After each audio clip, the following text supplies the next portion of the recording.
Hello नमस्कार, welcome to my channel study with success MB. आज जो मैं एक पेपर बना के लेके आई हूँ आपके लिए, वो है पुलिस, पटवारी, लेखपाल, फॉरेस्ट गार्ड और अन्य उत्तराखंड की सभी जो भी आने वाली परीक्षाएं हैं उनकी दृष्टि से ये बहुत महत्वपूर्ण है।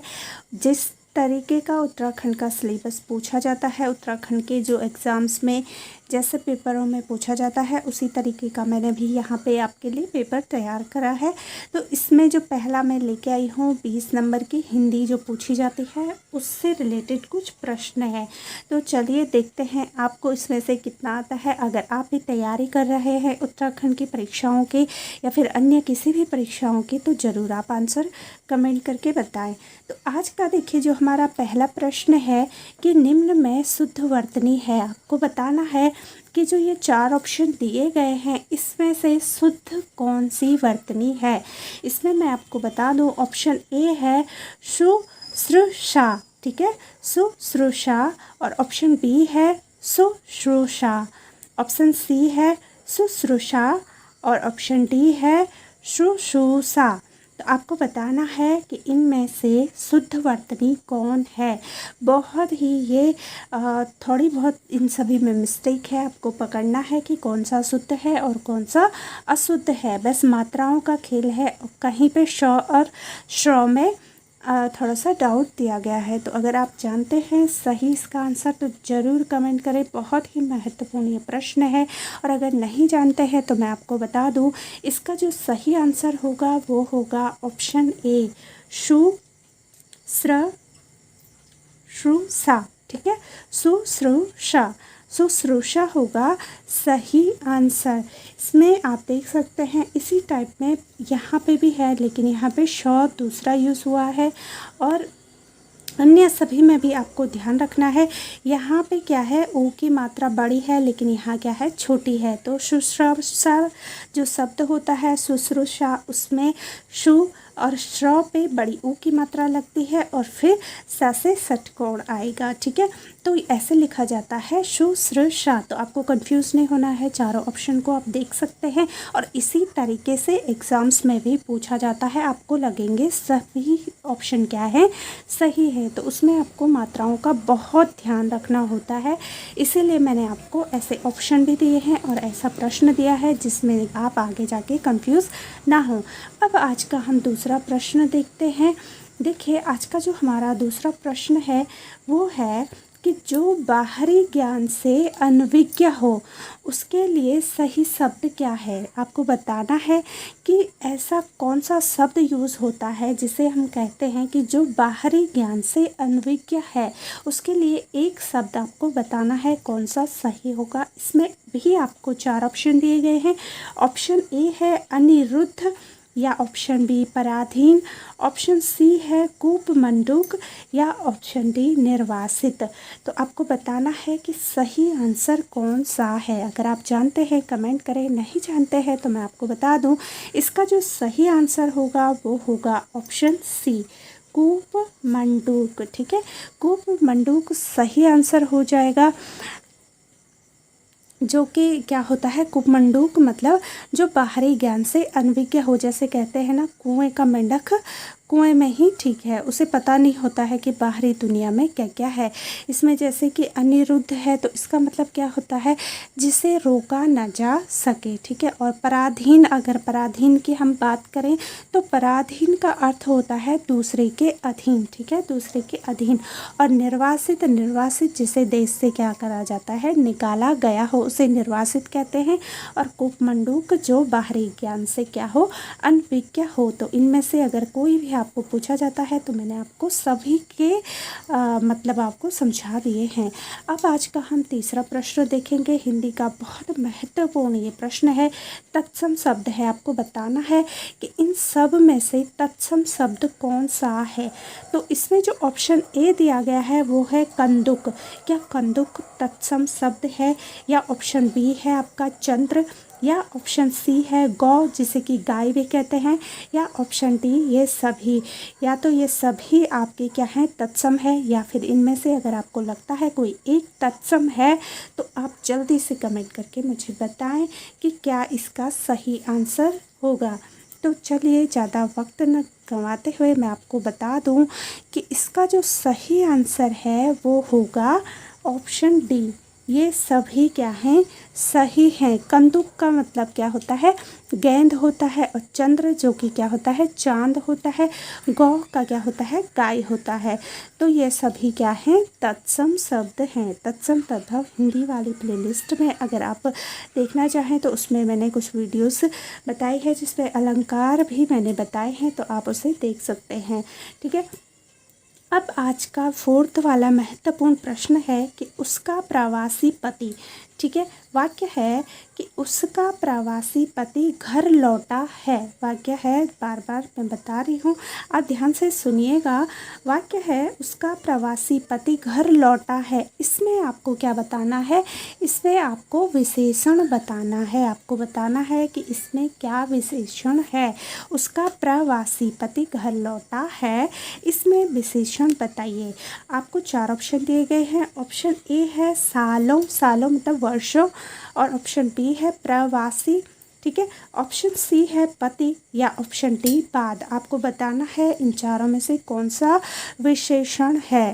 अगर आप जानते हैं तो ज़रूर कमेंट करें, नहीं जानते हैं तो मैं आपको बता दूं कि इसका जो राइट आंसर होगा ऑप्शन बी प्रवासी। प्रवासी इसमें सही आंसर हो जाएगा, जो कि क्या है, गुणवाचक विशेषण है। अगर पूछा जाए कि इस वाक्य में अगर घुमा के ये प्रश्न दूसरे तरीके से पूछा जाए कि उसका प्रवासी पति घर लौटा है, इसमें प्रवासी क्या है, कौन सा विशेषण है, तो ये है आपका गुणवाचक विशेषण। ठीक है, गुणवाचक विशेषण है इसमें प्रवासी। अब आज का 5th क्वेश्चन देखेंगे हम। कौन सा पर्यायवाची शब्द युग्म सही सुमेलित नहीं है। आपको बताना है कि इसमें से जो पर्यायवाची शब्द जो होते हैं वो सही नहीं है। एक बताना है कि कौन सा सही नहीं है। ध्यान से सुनिएगा, नहीं है, ये नहीं पूछ रहे हैं कि कौन सा सही है। प्रश्न पूछ रहा है कौन सा पर्यायवाची शब्द युग्म सही सुमेलित नहीं है। ठीक है। अब इसमें आपको 4 ऑप्शन दिए गए हैं। पहला जो ए ऑप्शन है सही, सिंह केसरी, सिंह जो शेर या केसरी। ऑप्शन बी है स्वर्ण और हिरण्य। ऑप्शन सी है सूर्य और अंशुमाली, और ऑप्शन डी है सैंधव या हाथी। तो आपको मुझे बताना है कि इसमें सही आंसर क्या होगा।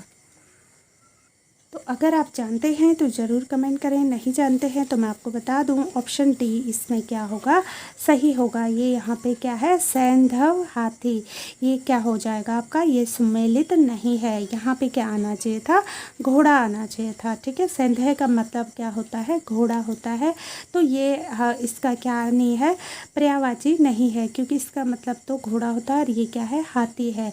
तो ये गलत हो जाएगा, ये सुमेलित नहीं है। बाकी जो सभी है वो पर्यायवाची शब्द क्या है, सुमेलित हैं। अब आज का हम 6वां प्रश्न देखेंगे। आज का 6वां प्रश्न है अगर उसने झूठ न बोला होता। ठीक है, ध्यान से सुनिएगा। वाक्य है अगर उसने झूठ न बोला होता तो उसकी नौकरी न जाती। अर्थ के आधार पर कौन सा वाक्य है। आपको बताना है कि जो वाक्य है ये अर्थ के आधार पर, किसके आधार पर, अर्थ के आधार पर आपको बताना है कि कौन सा वाक्य है। इसमें आपको 4 ऑप्शन दिए गए हैं। ऑप्शन ए है संकेतवाचक, या ऑप्शन बी है संदेहवाचक, या ऑप्शन सी आज्ञावाचक, या ऑप्शन डी विधानवाचक। तो जल्दी से कमेंट करके बताएं कि 6 का सही आंसर क्या होगा। तो इसका जो सही आंसर होगा वो होगा ऑप्शन ए संकेतवाचक। ठीक है, संकेतवाचक सही हो जाएगा। अब हम आज का 7वां प्रश्न देखते हैं। 7वां प्रश्न है कि वर्ण, जो वर्ण होते हैं हिंदी में, जो वर्ण होते हैं ना से नल और माँ, ना माँ तथा णा वर्ण कहलाते हैं। आपको बताना है न, म और ण वर्ण क्या कहलाते हैं। इसमें भी 4 ऑप्शन दिए गए हैं। ऑप्शन ए है कंठ, क्या कंठ वर्ण कहलाते हैं या तालव्य कहलाते हैं। ऑप्शन सी है स्पर्श नासिक्य कहलाते हैं, या ऑप्शन डी कंठ ओष्ठ कहलाते हैं। जल्दी से कमेंट करके बताएं कि न, म तथा ण वर्ण क्या कहलाते हैं। तो इसका जो सही आंसर होगा वो होगा आपका ऑप्शन सी स्पर्श नासिक्य। स्पर्श नासिक्य कहलाते हैं न, म और ण। ठीक है, याद रखिएगा, बहुत इम्पोर्टेंट है, पूछा जाता है। और जो कंठ से होते हैं ये तो कौन से होते हैं, जो विसर्ग होते हैं वो होते हैं। और तालु से जो तालव्य होते हैं वो कौन से होते हैं, ई स्वर, जो स्वर होते हैं ई वो होते हैं तालव्य। और कंठ होस्ट वाले जो स्वर होते हैं वो होते हैं ओ। ठीक है, तो इनमें से अगर कोई भी पूछा जाए तो आपको क्लियर होना चाहिए। अब हम आज का 8वां प्रश्न देखेंगे।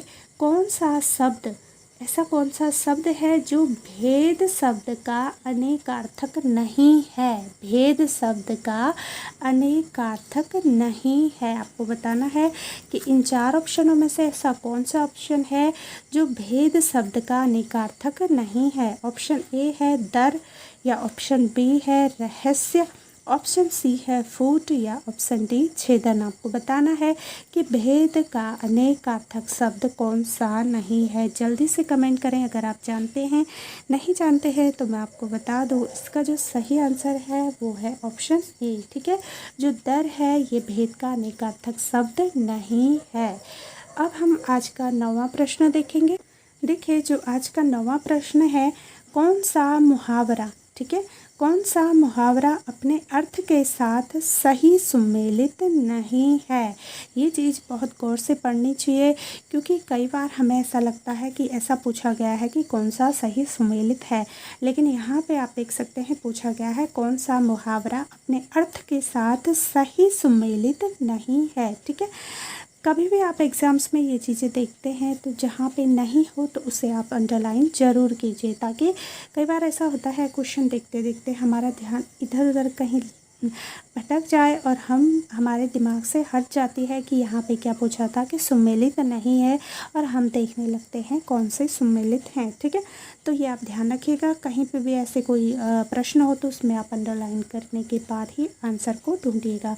तो चलिए, इसका जो ए ऑप्शन है मुँह की खाना, मुँह की खाना मतलब होता है हार जाना, ये सही है या गलत, आप जल्दी से कमेंट करके बताएं। और इसमें जो ऑप्शन बी है पेट में दाढ़ी आना, क्या पेट में दाढ़ी आने का मतलब होता है कि कम उम्र में चतुर होना। ठीक है, ऑप्शन सी है हमारा हाथ पाँव मारना, हाथ पाँव मारना यानी कि प्रयत्न करना, या फिर ऑप्शन डी शहद लगाकर चाटना। ठीक है, शहद लगाकर चाटना, इसका मतलब क्या होता है कि तुच्छ वस्तु को महत्व देना। तो आपको बताना है कि इनमें से कौन सा सुमेलित नहीं है। अगर आप पे थोड़ा सा भी कॉमन सेंस है, अगर कभी हिंदी पढ़ी है, तो आपसे उम्मीद करूँगी कि आप इस प्रश्न का आंसर ज़रूर दें और सही दें। ठीक है, तभी पता चलेगा आप अपनी लाइफ में कितना पढ़ते हो, कितना आपको आता है। तो जल्दी कमेंट करें। और अगर मैं आपको बताना चाहूँगी इसका जो सही आंसर है, कुछ लोगों ने अगर कमेंट करा है तो अच्छी बात है, जिन्होंने नहीं करा है तो उन्हें मैं बताना चाहूँगी कि इसमें से सभी क्या है, सुमेलित हैं। ठीक है, मैंने ये खुद से ही बना के दिया है ये प्रश्न, क्योंकि इसमें एक ऐसा था जो सुमेलित नहीं था, लेकिन हमने क्या करे हैं, चारों सुमेलित करे हैं। अब आपको देखना है, इसमें पूछा गया है सुमेलित नहीं है, तो इसमें एक और ऑप्शन होगा, ऑप्शन ए, जो क्या होगा, इनमें से कोई नहीं। ठीक है, इनमें से कोई नहीं, तो कोई नहीं क्या हो जाएगा, सही, क्योंकि ये सभी क्या हैं, सुमेलित हैं। ठीक है, अब आज का हम 10वां प्रश्न देखेंगे। आज का जो 10वां प्रश्न है, किसी अखबार का वह पृष्ठ, किसी अखबार का वह पेज जिस पर अखबार विभिन्न घटनाओं और समाचारों पर अपनी राय रखता है कहलाता है। आपको बताना है वो पृष्ठ, अखबार का वो पृष्ठ जिस पर अखबार विभिन्न घटनाओं और समाचारों पर अपनी राय रखता है वो क्या कहलाता है। इसमें 4 ऑप्शन दिए गए हैं।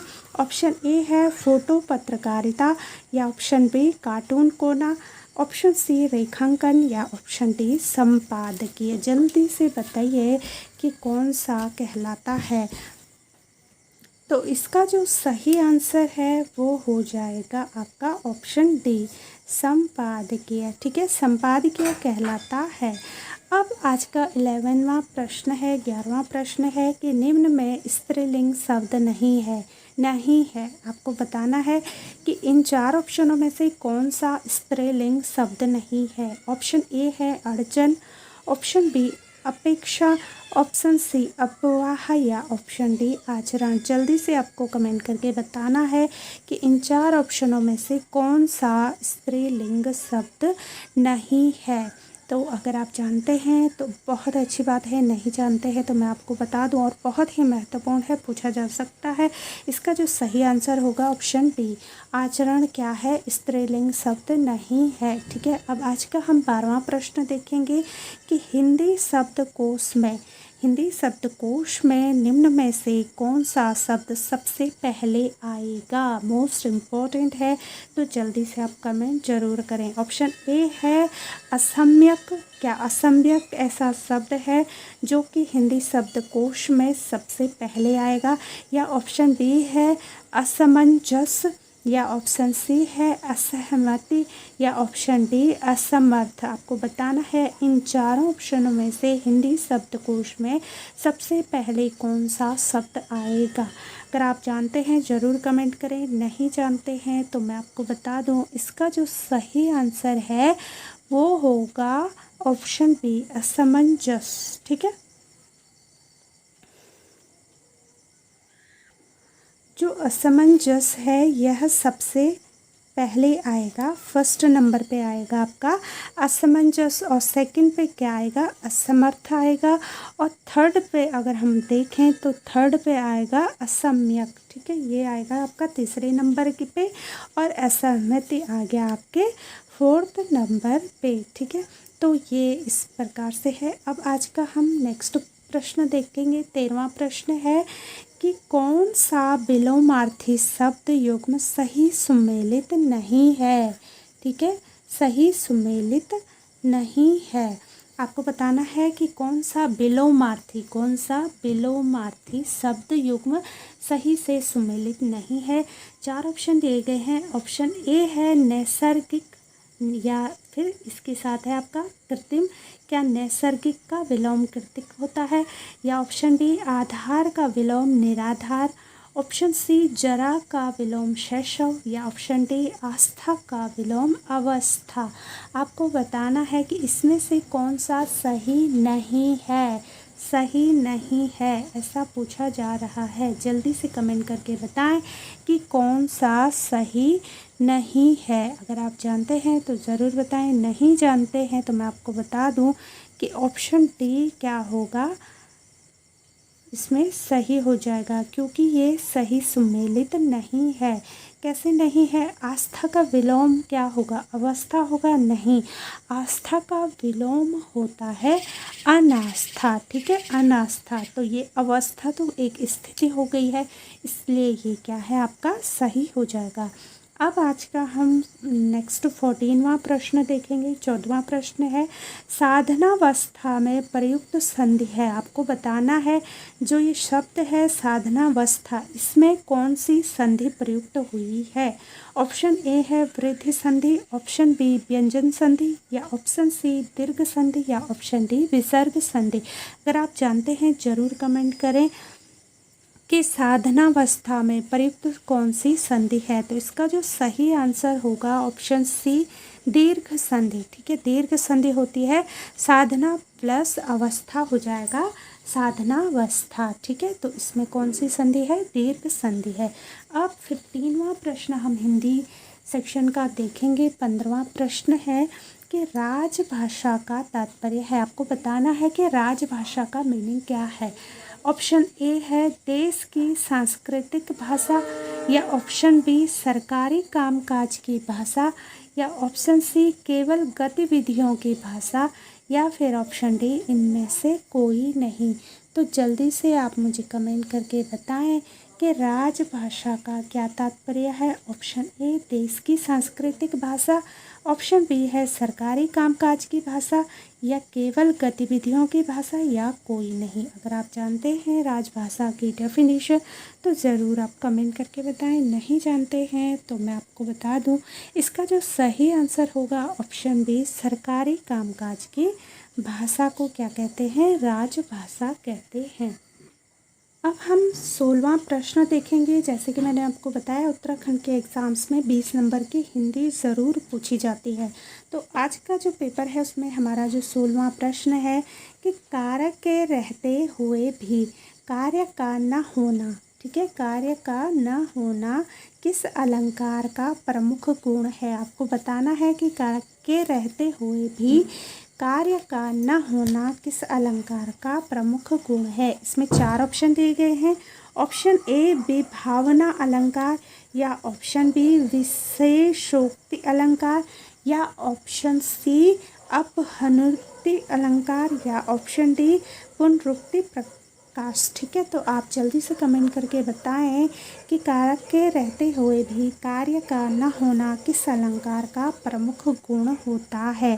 अगर आप जानते हैं तो ज़रूर कमेंट करें, नहीं जानते तो फिर मैं आपको जल्दी से बता देती हूँ।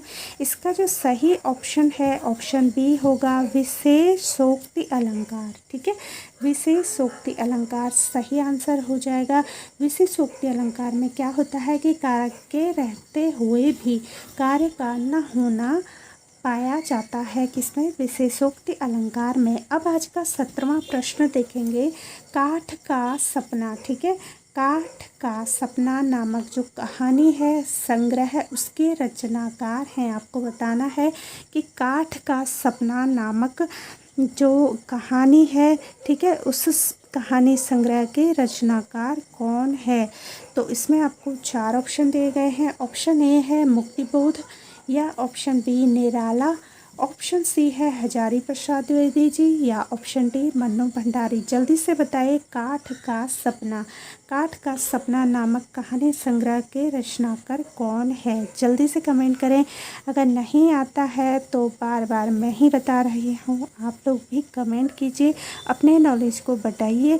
ठीक है, तो इसका जो सही आंसर होगा वो होगा ऑप्शन ए मुक्तिबोध। ठीक है, मुक्तिबोध जी की रचना है काठ का सपना। ठीक है, काठ का सपना किसकी है? मुक्तिबोध। अब आज का 18वां प्रश्न है, कौन सा विस्मयादिबोधक, ठीक है, कौन सा विस्मयादिबोधक अव्यय चेतावनी के मनोभाव में प्रयुक्त होता है? चेतावनी के मनोभाव में, किसके? चेतावनी के मनोभाव में आपको बताना है कौन सा विस्मयादिबोधक अव्यय क्या होता है? प्रयुक्त होता है। तो ऑप्शन ए है अरे बच के। ठीक है, ऑप्शन ए क्या है? अरे बच के। ऑप्शन बी है सावधान, या ऑप्शन सी है ए और बी दोनों, ऑप्शन डी है कोई नहीं। अगर आप जानते हैं इसका तो ज़रूर जानते होंगे, इतनी तो आप में ज्ञान होगा ही भरा कि आप इसका आंसर ज़रूर कमेंट करें। अगर आप जानते हैं तो ज़रूर कमेंट करें, नहीं जानते हैं, इसे भी नहीं जानते हैं तो मैं आपको बता दूं, इसका जो सही आंसर होगा वो होगा आपका दोनों। ठीक है, अरे बच के भी और सावधान, ए और सी दोनों क्या होंगे? आपके सही होंगे। अब आज का 19वां प्रश्न है, किस साहित्यकार ने कबीरदास जी की भाषा को संधुकड़ी नाम दिया? आपको बताना है कि ऐसे कौन से साहित्यकार थे जिन्होंने कबीरदास जी की भाषा को संधुकड़ी नाम दिया था? ठीक है, इसमें 4 ऑप्शन है। पहला ऑप्शन है श्याम सुंदर दास जी, ऑप्शन बी है हजारी प्रसाद द्विवेदी जी, या ऑप्शन सी रामचंद्र शुक्ल जी, या ऑप्शन डी कोई नहीं। तो जल्दी से बताइए, किस साहित्यकार ने कबीरदास जी की भाषा को संधुकड़ी नाम दिया था? इसका जो सही आंसर है वो है ऑप्शन सी रामचंद्र शुक्ल। ठीक है, रामचंद्र शुक्ल जी ने क्या नाम दिया था? संधुकड़ी नाम दिया था। ठीक है, अन्य ने भी श्याम सुंदर दास जी हैं, इन्होंने नाम दिया था पंचमेल खिचड़ी, और जो हजारी प्रसाद द्विवेदी जी हैं इन्होंने दिया था कबीरदास की जो वाणी का डिमंडेर। ठीक है, तो अब देखिए आज का हम अंतिम प्रश्न पढ़ने जा रहे हैं। इसका जो आंसर है मैं सभी से चाहूँगी कि सभी लोग कमेंट करें, ताकि मैं आपके लिए पूरा अच्छा सा एग्ज़ाम पेपर आगे भी ऐसे ही तैयार करती रहूं और आप मेरे मनोबल को बढ़ाते रहें। हम आपस में एक साथ आगे बढ़े, अपने ज्ञान को बढ़ाते रहें। तो आज का जो अंतिम प्रश्न है कि निम्न में कौन से पद अविकारी पद कहलाते हैं। आपको बताना है इनमें से कौन सा ऐसा पद है जो कि अविकारी पद कहलाते हैं। इसमें 4 ऑप्शन दिए गए हैं। ऑप्शन ए है सर्वनाम, ऑप्शन बी है संज्ञा, ऑप्शन सी क्रिया और ऑप्शन डी समुच्चयबोधक अव्यय। आपको बताना है कि इनमें से कौन से पद अविकारी पद कहलाते हैं। अगर आप जानते हैं तो कमेंट करें, नहीं जानते हैं तो मैं आपको बता दूं, इसका जो सही आंसर है समुच्चयबोधक अव्यय। ठीक है, जो समुच्चयबोधक अव्यय होते हैं वो क्या होते हैं, वो ऐसे पद होते हैं जो क्या होते हैं, अविकारी पद कहलाते हैं। तो आज मैंने उत्तराखंड का जो पेपर है जो कि सभी परीक्षाओं की दृष्टि से महत्वपूर्ण है, इसमें से जो 20 नंबर की हिंदी पूछी जाती है वो आपसे डिस्कस किया। इसके बाद का जो हमारा 80 नंबर का बच जाता है उत्तराखंड जीके, वो मैं अगली वीडियोस में आपके लिए ज़रूर लेके आऊँगी। ठीक है, और उम्मीद करती हूँ आपको मेरी वीडियोस ज़रूर पसंद आती है तो आप लाइक करें, शेयर करें, कमेंट करें और चैनल को सब्सक्राइब ज़रूर करें ताकि मेरी आने वाली सभी वीडियोस की नोटिफिकेशन आप तक पहुँच जाए। तो चलिए फिर अपना आप अच्छे से ध्यान रखिएगा। हम मिलते हैं अपनी अगली वीडियोस में। Bye and take care.